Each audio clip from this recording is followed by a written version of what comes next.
여호수아 9장 1절부터 보시겠습니다.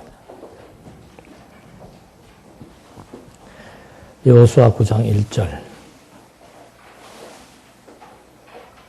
요단 서쪽 산지와 세펠라와 멀리 레바논 앞까지 대해 연안 온 지역에 있는 헷사람과 아모리 사람과 가나안 사람과 브리스 사람과 히위 사람과 여부스 사람의 모든 왕들이 이 소식을 듣고 함께 모여 한 마음으로 여호수아와 이스라엘에 대항하여 싸우려고 하였다. 우선 1절과 2절 말씀. 이제 가나안 연합군과의 전쟁에서 승리하는 내용입니다. 가나안 땅을 정복하는데 여리고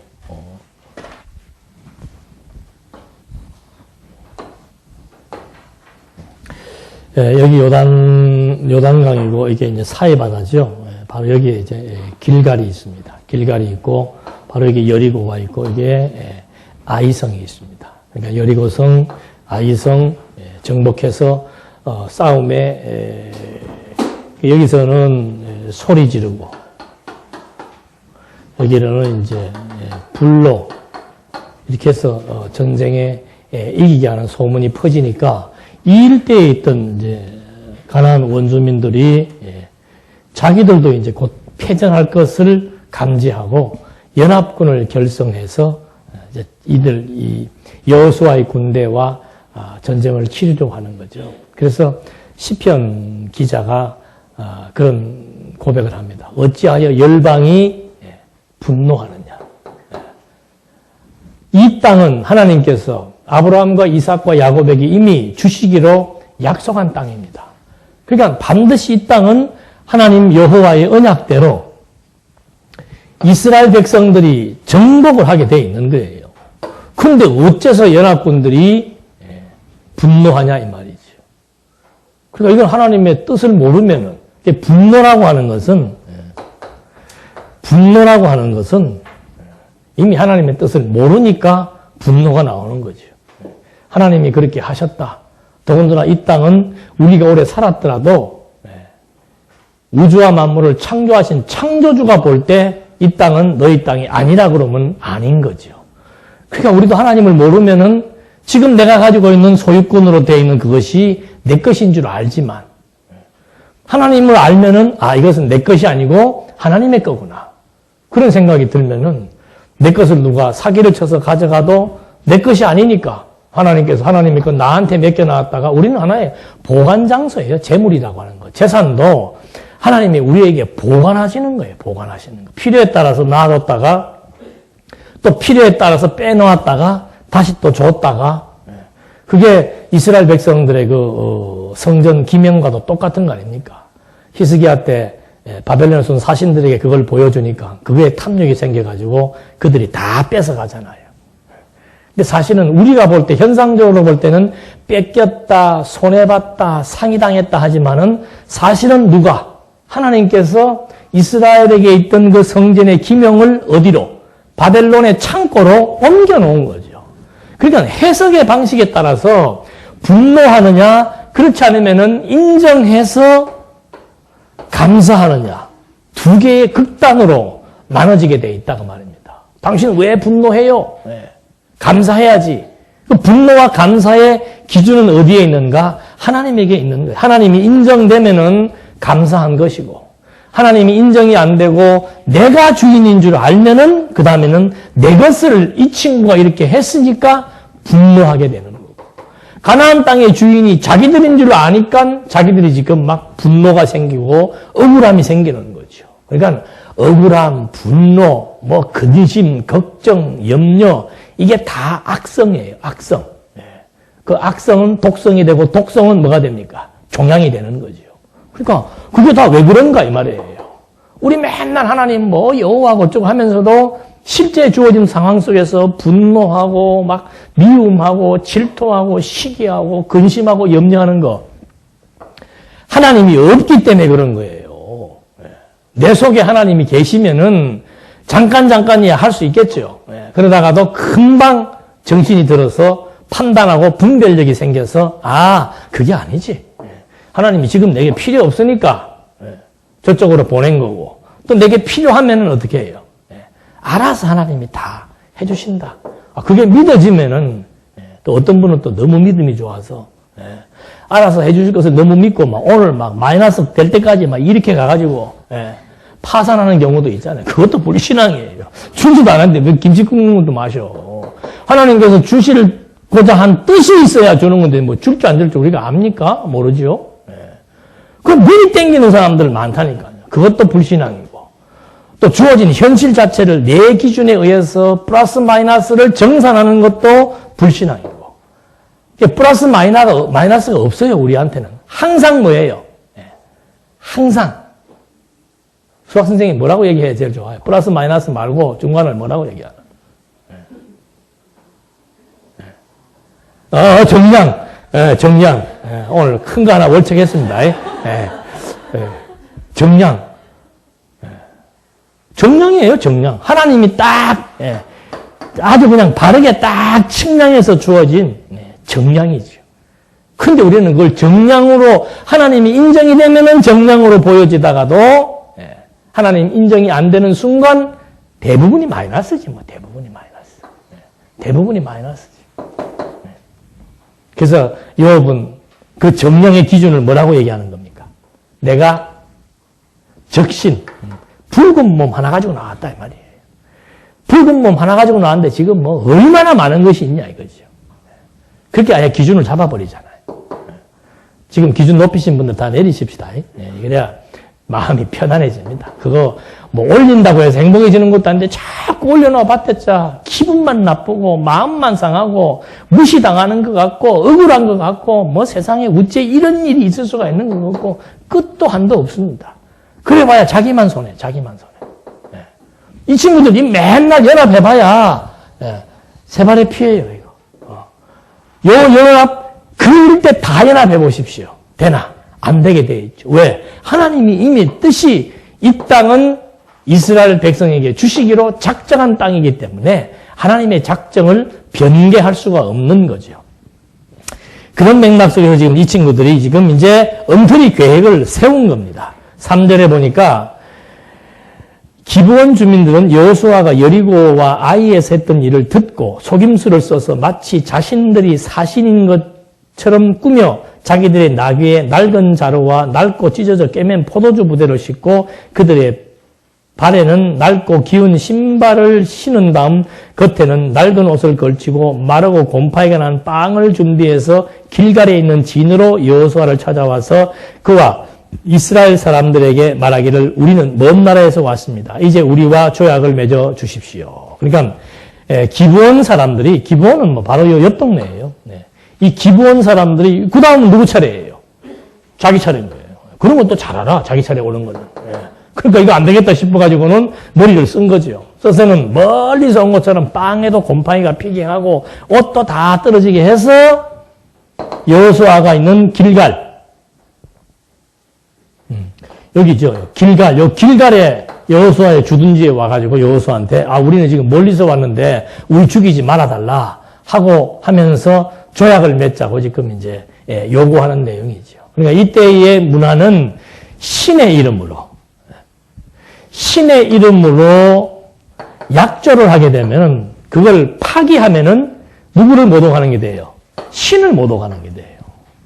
그래서 이삭도 야곱에게 약속을 했고 신의 이름으로 약속을 한 다음에는 그거 거짓말인 줄 알아도 뭐 할 수밖에 없습니까? 그대로 할 수밖에 없는 거예요. 그러니까 이 기브온 사람들도 그런 문화적인 풍토가 있었기 때문에 우리가 거짓말 해서라도 여호수아한테 가서 약속하자. 약속만 받아내자. 우리 죽이지 않겠다고 약속만 받아내자. 그렇게 지금 이제 속임수를 쓰는 거죠. 그 속임수를 써서 결국은 여호수아도 보니까는 뭐 동네 사람도 아니고 하니까 약속을 해버리는 겁니다. 그래서 결국은 이제 아이성 함락을 보고 자기들이 망할 것을 감지한 사람들이 자기 유익을 전제로 계획을 세운 거죠.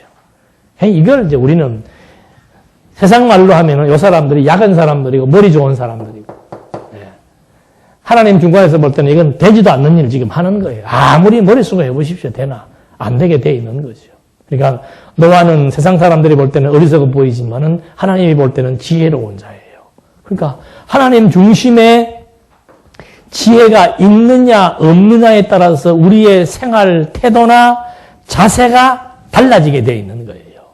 근데 우리는 자꾸 누구로부터 평판 듣기를 좋아하는가 하면은 사람들의 입으로 나오는 평판을 자꾸 그것을 모든 것의 기준으로 착각을 하는 거예요.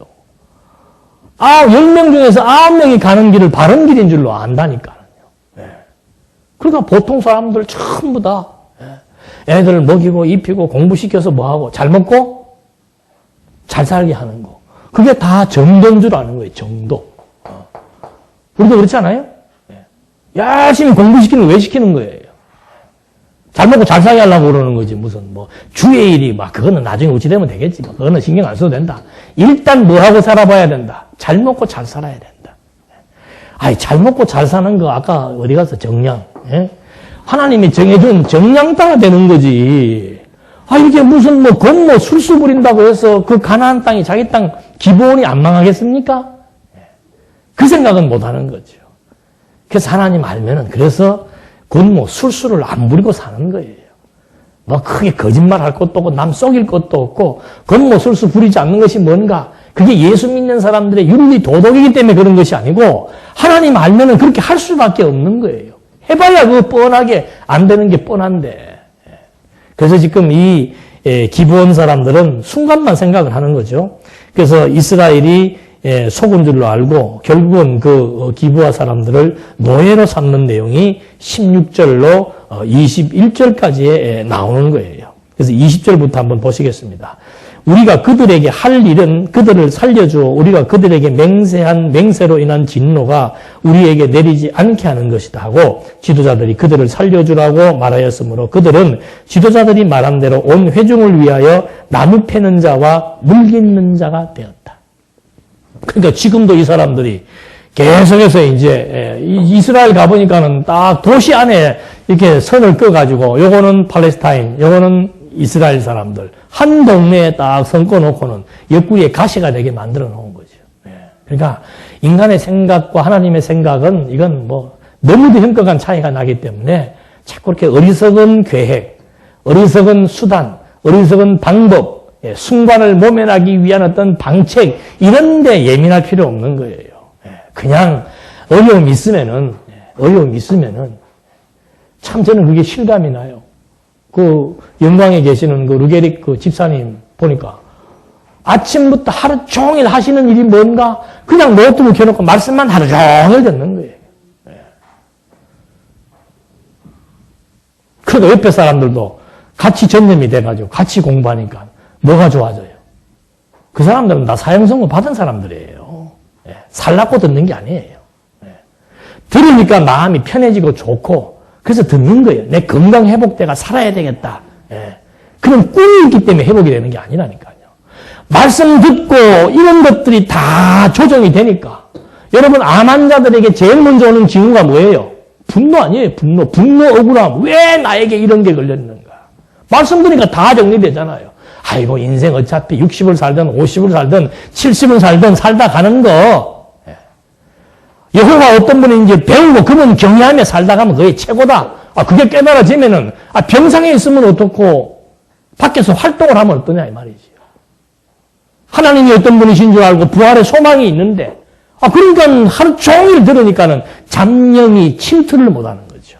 우리의 영혼을 망하게 하는 다른 교훈이 침투를 못하는 거예요.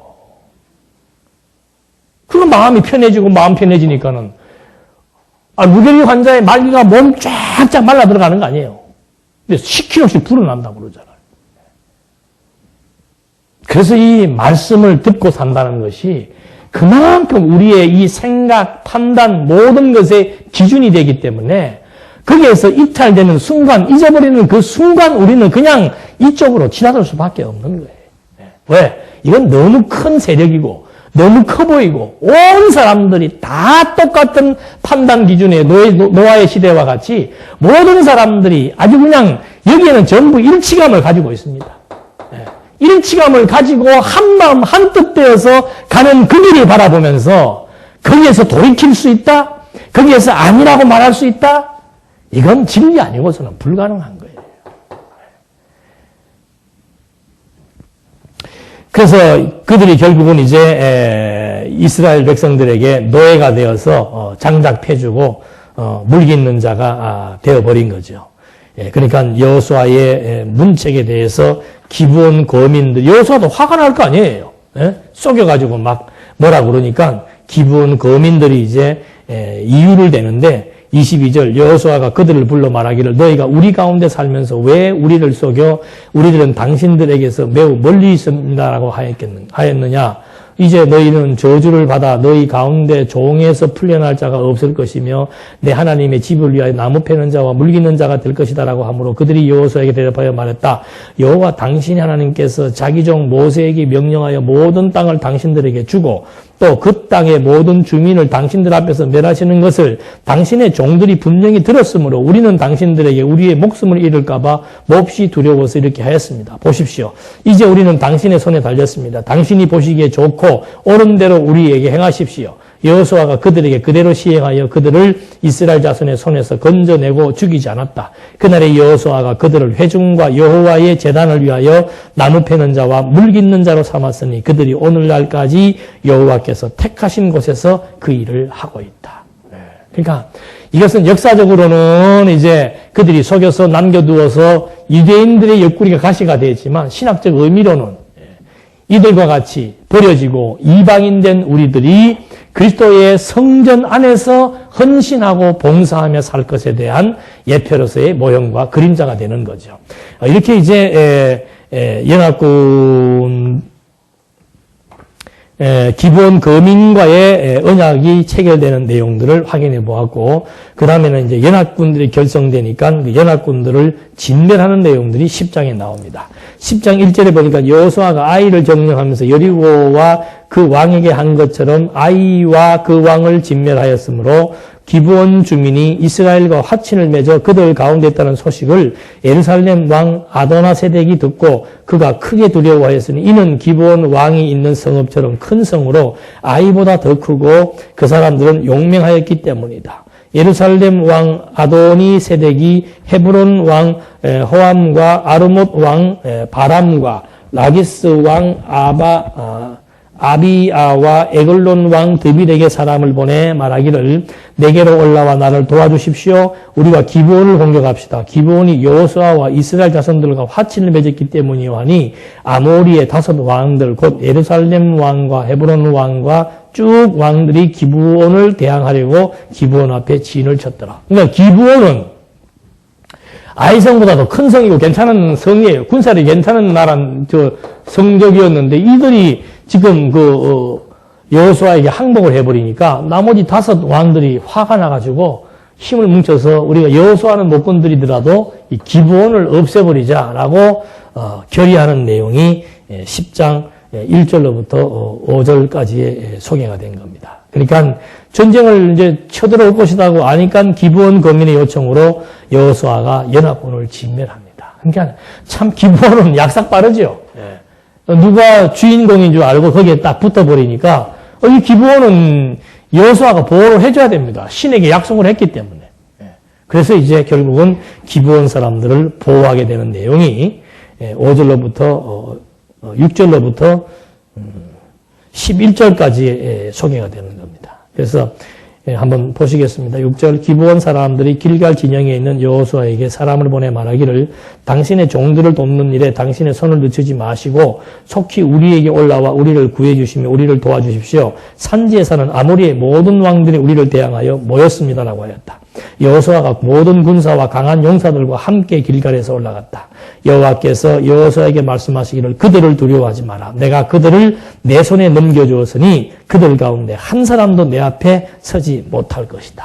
그러니까 항상 하나님께서 허락하신 전쟁은 하나님이 항상 나타나시든지 천사를 보내든지 해서 이 전쟁의 승패를 미리 알려주는 거예요. 그게 약속입니다. 그러니까 오전에 말씀드린 대로 이 마지막 최종적인 일에 대한 결국 이게 승리예요. 이걸 약속을 해주고 승리를 보장받고 싸우는 싸움이야 식은 죽 먹기지요. 그러니까 하나님의 일을 그렇게 해나가시는 겁니다. 그러니까 예수님도 오셔가지고 승천하시면서 하신 약속 3가지 약속이죠. 성령이 임해서 성령이 임하고 맞아요? 땅 끝까지 복음이 전파되고 그리고 다시 오실 것이다. 그러니까 예루살렘의 교회가 며칠 만에 세워져요. 예루살렘 교회가 40일 만에 세워지는 거예요. 주는 그리스도시요 살아계신 하나님의 아들입니다. 고백했던 그 베드로에게 내가 이제 너 그 신앙 고백을 기초로 해서 그리스도의 터 위에 교회를 세우겠다고 약속한 지 며칠 만에 40일 만에 성령이 오셔가지고 40여일 만에 예루살렘에 처음으로 그리스도 교회가 지상에 세워지는 거죠. 그걸 기점으로 해서 이제 막 70년에 파멸하게 되잖아요. 또 세워져서 한 40년 동안 막 굉장히 교회가 부흥이 됐잖아요. 그러니까 하나님께서 그것도 확 흩어버리는 거예요. 그것도 예언 성취지요. 그걸 또 원인을 갖다가 뭐 예루살렘 교회 성도들의 교만이다 어떻다 뭐 별말들이 역사학자들은 많이 하는데 이미 예수님이 70년 예루살렘 멸망을 예언을 한 거예요. 그래서 예루살렘 교회가 이제 막 피폐해지고 거기에서 피신 같은 그 각 아시아 지역으로 다 피난 가고 그래서 거기에 있던 성도들과 다시 또 연합을 해서 지역에 터키를 중심으로 해서 또 그 건너편 마게도냐, 고린도 이쪽 지역으로 전부 복음이 전파되어져서 활성화되는 그것이 이미 다 그리스도의 이 약속에서 했는데 그것이 지리적으로 땅 끝까지예요. 땅 끝까지. 그리고 시간적으로는 그리스도가 다시 오실 때까지 최후의 승리가 보장된 싸움을 지금 하는 거죠. 여호수아가 가나안 원주민들 5개 연합군들과 전쟁을 치를 때 하나님께서 이긴다라고 약속해준 약속을 근거로 해서 전쟁을 치르게 되는 거죠. 그러니까 거기에서 용기가 생기는 거예요. 하나님은 약속을 반드시 이루시는 분이신데 그분이 이 전쟁을 이긴다고 약속을 하니까 그거 뭐 그 용기 그 힘이 이제 결국은 뭐 몇십 배의 결과를 나타나도록 섭리해 나가는 거죠. 다윗의 힘이라는 게 별거 있습니까? 용기예요, 용기. 그걸 우리는 일반적으로 정신력이라고 그러는데 그 정신력이 어디서 나오는가? 여기에서 나오는 거예요. 약속을 이루시는 여호와께서 약속했다. 그게 믿어지니까 그 다음에는 그 정신력이라고 하는 거. 그 정신에서부터 엄청난 기가 일어나는 거 아니에요. 기가 일어나는 거. 그러니까 뭐 당할 사람이 세상 사람들이 감당하지 못하는 그런 그 믿음. 그걸 우리는 이제 일반적으로 믿음이라고 얘기하는데 그런 믿음이 거기에서 나오는 거예요. 그러니까 여러분 이 신지식이라고 하는 것은 너무너무 중요한 겁니다. 저는 지금도 기억이 나는데 몇 년 전에 우리 대학부 청년부를 데리고 저기 포항에 가서 세미나 했을 때 일주를 제가 고민했어요. 얘네들한테 도대체 무슨 얘기를 해줄 것인가. 그 친구들은 다 잊어버렸겠지. 저는 혼자 기억을 하고 있는 거예요. 도대체 우리가 성경을 왜 배워야 되는가? 성경을 왜 알아야 되는가? 그 성경을 알면은 어떻게 되는가? 그거예요. 자꾸 교회 나와서 하나님 믿으라고 그러는데 하나님은 어떻게 믿냐 이거죠. 하나님을 믿으려면은 성경을 알아야 되고 성경을 알면은 도대체 나에게 무슨 유익이 있는가? 그 유익 없으면 안 돼요, 우리도. 예수를 믿는 만큼의 뭔가 유익이 있어야 된다. 그 유익이 현세적인 것이 아니라 그 말입니다. 그게 이제 가치관에 혼선이 오는 거지. 현세적인 것의 유익이라면은 예수 믿는 것처럼 쉬운 게 어디가 있겠어요? 다 믿죠, 다. 현세적인 것이 아니기 때문에 그걸 이제 우리가 가치 분별을 해서 진짜 이것이 가치롭다라고 하는 판정이 되어야 세속적인 가치보다 정말 신령적인 것이 가치롭다고 이것을 초월할 수 있는 초월적 가치가 있다라고 판단되고 판정이 되어야 이걸 향해서 갈 수가 있는 거라고 말입니다. 그리고 이거에 대한 가치 분별하려면 성경을 풍성하게 공부를 해서 와 진짜로 성경에 나타나 있는 하나님 이런 분이고 살아계시고 이분이 이런 약속을 했고 그래서 나는 무엇을 추구하며 어떻게 사는 것이 내 인생의 의미와 가치다. 그게 딱 결정이 되고 확정이 되어야 인생 멋있게 사는 거예요. 그게 무슨 일을 하든지 간에 뭐 청소부 일을 하든지 파출부 일을 하든지 뭐 변호사 일을 하든지 청와대 근무를 하든지 무슨 일을 하든지 간에 정말 확고한 신지식에 의한 분명한 미래에 대한 가치관 설정이 되어서 그것을 위해서 내가 땀 흘리고 일할 때 거기에서 하루에 보람이 생기는 거 아니에요. 그런데 이거는 제껴놓고 현세적인 것 가지고 자꾸 가치 부여해서 이래야 되고 저래야 되고 한다면은 그 인생 사나마나 뻔한 인생. 우리 부모들이 걸어왔던 그 고달픈 인생길 자식들을 똑같이 걸어가는 거예요. 그래서 이 교육일이 너무너무 중요한 거죠. 칼빈도 그 얘기했더라고요. 교회가 하는 일, 교회가 왜 필요한가? 이 지상의 유행교회가 왜 필요한가? 하나밖에 없다. 교육밖에 없다는 거죠. 성경을 가르쳐서 하나님이 어떤 분이신 줄을 깨닫게 하기 위한 그 교육 이외에는 이 교회가 무슨 필요가 있냐 이거지요. 그럼 여기서만 교육하냐? 계속해서 이 가치관의 싸움이에요. 이 가치관의 싸움. 그거 안 되면은 우리 애들 사랑하는 게 뭡니까? 이 어려운 현실 속에 살면서 쓰러지지 않고 좌절하지 않고 실망하지 않고 어떤 어려움 속에서도 용기 잃지 않고 당당하게 긍정적으로 살아갈 수 있다? 그런 지식을 지금 갖게 해주는 것처럼 의미 있는 일이 어디가 있어요? 그게 최고의 지식인데 그거 가지고 무장이 돼야 현실. 지금은요 이제는 갈수록 더 합니다. 앞으로는 결혼을 해도 결혼해서 자식 놓고 살아봐야 저주예요, 저주. 혼자 살아도 괜찮아요. 결혼해갖고 자식 낳아봐야 저주라니까. 너 없으면은. 진리를 어디서 찾아요, 이제.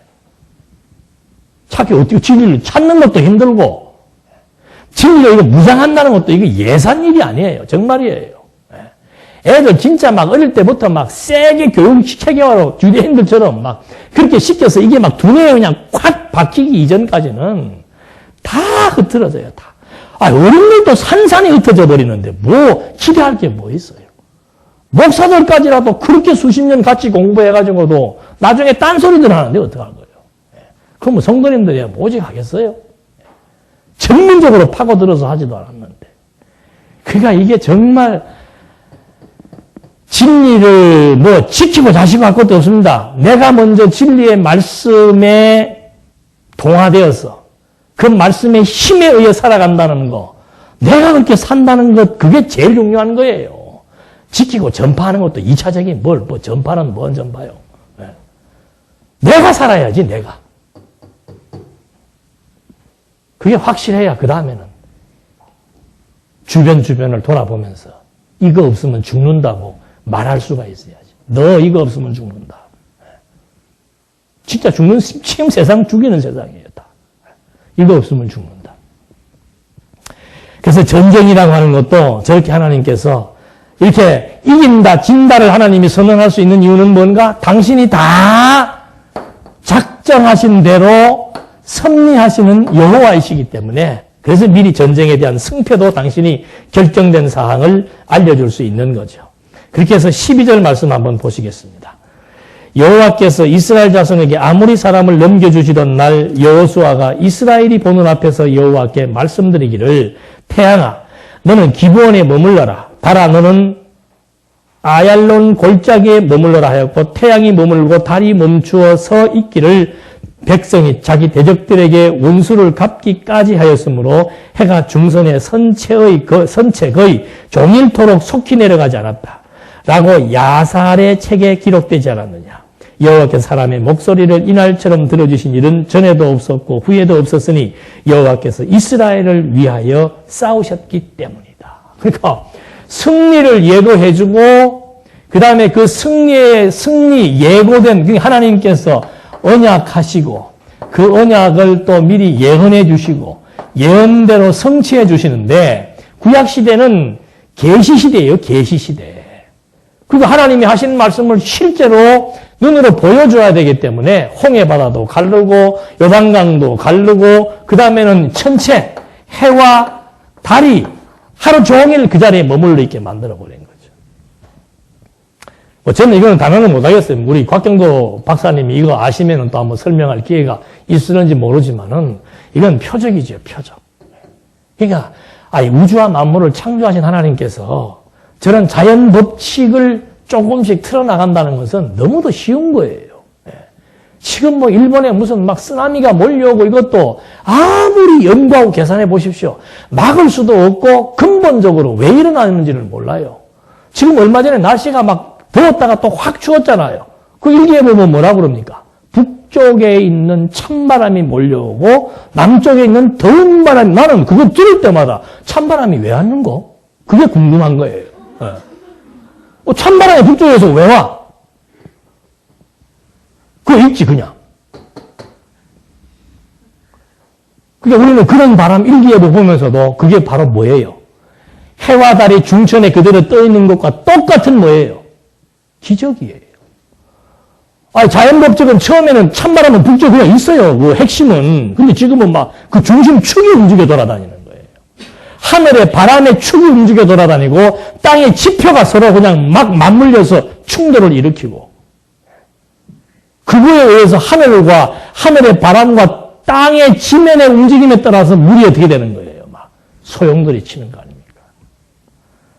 그것도 기적이지.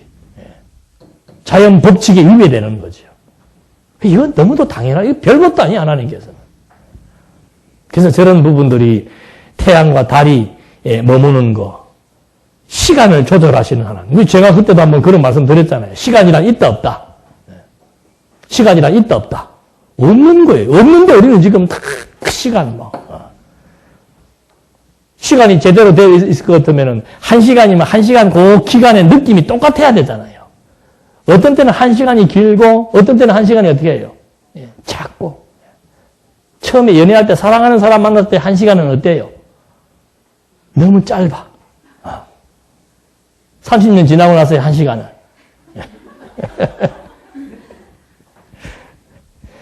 그래서 이런 직접 계시 시대에 나타났던 하나님의 섭리 역사, 이게 초자연적 사건이지만 우리가 볼 때 초자연적이지만 하나님 볼 때는 뭐예요? 자연적인 사건이에요. 자연적인 사건. 이게 다 하나님 언약대로 성취하시는 여호와에 대한 계시 섭리지요. 그 다음에 이제 12절로 14절까지 해서 이렇게 하나님께서 섭리했고, 그 다음에 이제 여호수아가 5왕을 잡고 패잔병을 멸하라고 명령을 하고 여호수아가 5왕을 쳐 죽여서 나무에 매다는 것이 27절까지 나오는 내용입니다. 26절, 27절 한번 보시겠습니다. 그 후에 여호수아가 그들을 쳐서 죽이고 5 나무에 매다니 그들이 저녁까지 나무에 달려 있었고 해질 무렵에 여호수아가 명령하자 사람들이 그들을 나무에서 내려 그들이 숨어있던 굴 속으로 던지고 그 굴 입구를 큰 돌들을 놓았는데 그것이 오늘날까지 그대로 남아있더라. 그러니까 나무에 달려 죽은 자들마다 저주받은 자들이죠. 저주받은 자들. 그래서 예수님께서도 구약의 모형적으로 언약된 나무 십자가에 대한 저주의 죽음, 그것을 성취하기 위해서 유대인에게는 없는 처형법, 십자가에서 죽는 그 역사를 하나님께서 로마를 움직여서 로마의 처형법에 의해서 구약의 언약대로 저주받아 십자가 나무에서 저주받아 죽게 하심으로 예수가 그리스도의 심을 증거했고 하나님이 여호와의 심을 증거하는 계시적 사건으로서 우리가 확인을 해볼 수가 있는 겁니다. 이래서 기브온 전쟁의 승리를 하나님이 하시는 거죠. 그러니까 여리고성 하나님께서 소리 질러서 이기게 하시고 아이성은 불로 이기게 하시고 기브온 전쟁에서는 무엇으로? 해, 달을 중천에 뜨게 한 다음에 그들을 완전히 기절시키는 거죠, 이거. 여러분들 우리는 뭐 그게 별거 아닌 것처럼 보여질 수 있습니다만 이 당시에 사람들은 뭐 고대 사람들 아니에요? 그 사람들이 늘 쳐다보는 게 뭐예요? 태양신, 달신 그거예요. 태양과 달. 그러니까 그 과거에 그런 영화도 보십시오. 태양이 갑자기 객이 월식이 되고 일식이 되고 해버리면 막 난리 나잖아요. 우리는 막 태양과 이게 지구가 겹쳐서 끔끔해지는 거를 막 관찰을 하고 막 보려고 하지만은 그 옛날에 그 원신 비슷하게 살 때는 태양을 신으로 섬겼는데 태양신이 어두워졌다? 그건 뭐예요? 저주예요, 저주. 다 기절하는 거죠. 그렇게 하나님께서 섭리해서 전쟁에 이기게 하시는 섭리 역사. 그 다음에 이제 기타 성읍들을 정복해 나가는 겁니다. 이게 요 초두에 요 부분 이제 정복하게 나가고 여기에 있는 성읍들 한 31개를 이제 하나님께서 정복하게 하시는데 10장 28절에는 여호수아가 막게다와 그 성읍과 왕 사람들을 진멸하는 내용입니다. 28절에 그날에 여호수아가 막게다를 점령하고 칼날로 그 성읍과 그 왕을 쳐 죽였는데 그들과 그 안에 있는 모든 생명을 진멸하고 아무도 남겨두지 않았으니 그가 여리고 왕에게 한 것처럼 막게다 왕에게도 하였더라. 여러분 사회학 아까도 그런 말씀 드렸습니다만은 사회적 정의, 사회적인 정의의 관점에서 유대인들을 바라보게 되면요, 유대인들은 세계에서 왕따가 되어도 마땅한 민족이 되는 거예요. 이 사람들은 자기가 믿는 자기들의 그 야훼 신의 명령에 따라 가지고 전쟁을 치르면 보통 어린애들은 살려줘야 될 거 아니에요. 완전히 초토화시켜 버리죠. 그리고 자기들만 알아요. 자기들만 알고 그 외에 주변에 있는 나라들은 전부 이방인처럼 개 취급을 하는 거죠. 이것이 현대사회에도 그대로 지금 들어온 거예요. 그러니까 이 사람들을 전쟁 치를 때는 사람을 죽이는 게 아닙니다. 그러면 자기들만 알고 자기들끼리 모여서만 자기들끼리만 정말 인간으로 생각을 하고 하나님의 백성으로 선택받은 백성으로 생각을 해서 살다 보니까 주변 나라들도 그래서 2차 대전 때도 그렇게 다 학살을 당하고 하는 게 뭔가 주변으로부터 미움받을 수밖에 없는 거죠. 근데 이런 배경 속에서 지금 그리스도교가 나타난 거예요. 근데 똑같이 구약을 근거로 해서 설립된 그리스도교는 여기는 유대인들 자기들만이 참 하나님의 백성이라고 얘기하고 선민사상을 가졌는데 그리스도교는 뭐예요? 이방인이든 유대인 상관없습니다. 모든 인류 누구든지 그리스도를 믿으면 뭐가 되는 거예요? 그리스도의 백성이 되도록 이게 이제 완전히 유대교와 그리스도교의 차별화죠. 그 여기는 평등하지 않습니다. 주인이 있고 종이 있고 남자가 있고 여자가 있고 계급적인 차이가 신분의 차이, 계급의 차이, 성별의 차이가 다 있었어요. 그런데 그리스도교는 신분의 차이도 없고 성별의 차이도 없고 계급의 차이도 없고 완전히 모든 것이 평등이에요. 그러니까 그 시대에 이제 조금씩 의식 있는 사람들, 특히 천민들에게 노예계층, 여성계층, 빈민계층 이런 사람들에게는 이 그리스도교가 굉장히 희망적이지요. 우리도 이 종교를 가지면은 우리도 구원받을 수 있고 우리도 똑같은 사람으로서의 대접을 받을 수 있는 종교가 그리스도교다. 그래서 그 당시 이방인들에게 전파될 때도 이런 구도가 굉장히 큰 힘이 된 거죠. 유대교와 그리스도교. 이 예수님이 유대인이잖아요. 유대인에게서 나온 그리스도가 지금 추구해 나가는 그런 어떤 신학 사상과 또는 사회적인 관점에서 여러 가지 많은 부분들이 유대교와는 많이 다르니까 많은 사람들이 이쪽으로 이제 좋은 의도로 나타나게 되었고. 그래서 콘스탄티누스의 어머니 헬레나라고 하는 여자도 아마 그래서 기독교인이 되어가지고 그걸 역사학자들도 그것은 무엇이다라고 말은 못하는 것 같아요. 어머니의 영향을 받은 콘스탄티누스가 기독교를 받아들여서 그 기독교를 그 당시 로마 사람들은 전부 이방 신화에 창념해 있고 이방 종교들이잖아요. 근데 어머니의 영향을 받아가지고는 그리스도를 받아들이고 그리스도교를 공인해 주기도 하고 물론 자기의 정치적인 요소로 활용을 한 부분도 있었겠지만 그런 어머니의 영향에 의해서 신사적인 종교로 생각을 했다 그래요. 우리 기독교라는 것이 신사적인 종교다. 지금도 마찬가지예요. 기독교는 참 신사적인 종교고 자율적인 종교고 평등입니다. 근데 요 4세기 접어들면서부터 평등이 무너져 버린 거예요, 교회에서. 그러니까 주교들 그리고 사제는 우리로 말하면 목사 장로예요. 목사 장로 그리고 목사 장로의 우두머리 되는 주교들이 완전히 층을 갈라놔 버린 거예요. 이렇게. 그래서 이 평등이 깨져버린 거예요. 그리스도가 추구해왔던 모든 은사는 평등하다라고 하는 기본적인 사상을 이 4세기 접어서 아주 구체화시키기 시작을 해가지고는 가르치는 사람은 높은 자리, 배우는 사람들은 낮은 자리. 여기는 성직자, 여기는 평신도.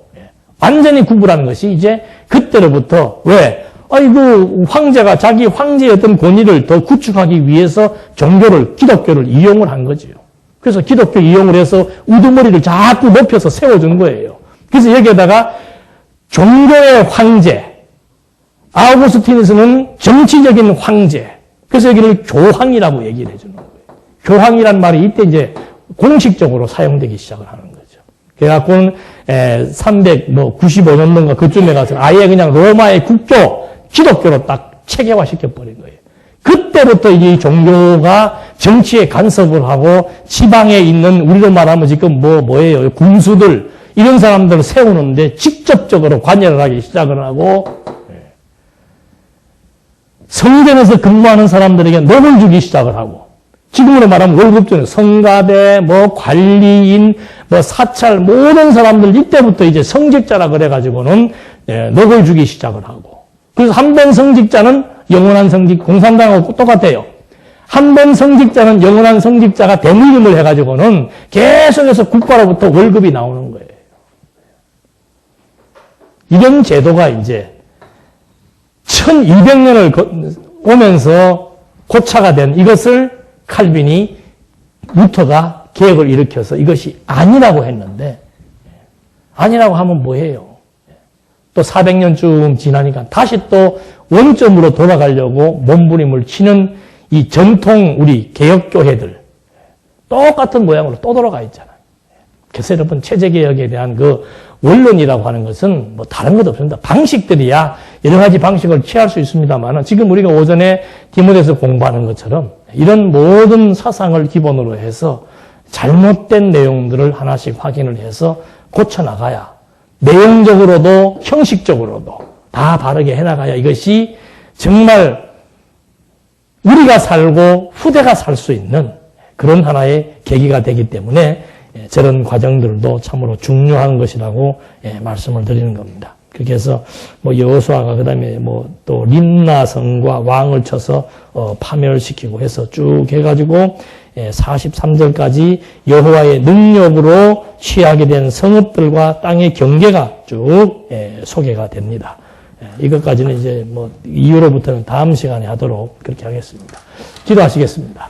하나님 아버지, 여호수아로 말미암아 하나님의 약속되고 확정된 가나안 땅을 정복하게 하시는 과정들을 통해서 우리는 정말 만사가 하나님의 뜻대로 하나님이 집행하신다는 사실 앞에 또 한 번 우리의 생각과 마음을 정돈해 봅니다. 만사는 하나님의 뜻대로 되기에 어리석은 우리의 생각과 계획들을 포기시켜 주시고 오늘 주어진 여건 정말 하나님 보시기에 합당한 분복인 것을 알게 해서 여호와 하나님 앞에 만족과 감사를 누리며 살아갈 수 있도록 인도해 주시옵소서. 예수님의 이름으로 기도드립니다. 아멘.